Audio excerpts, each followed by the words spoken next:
অনেকদিন আগের কথা।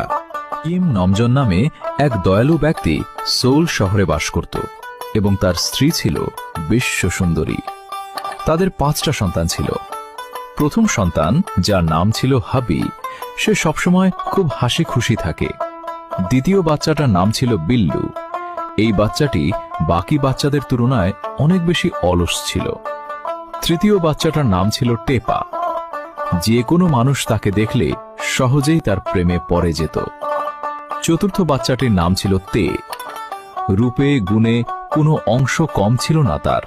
এবং পঞ্চম বাচ্চাটির নাম হল কুকি। বাকি 4 ভাইদের থেকে সে একটু বেশি চঞ্চল ছিল। কোনো জায়গায় স্থির হয়ে বসে থাকতে পারে না। সারাদিন খেলাধুলায় মেতে থাকে। বলা বাহুল্য যে সম্ভবত তার মাথার কয়েকটা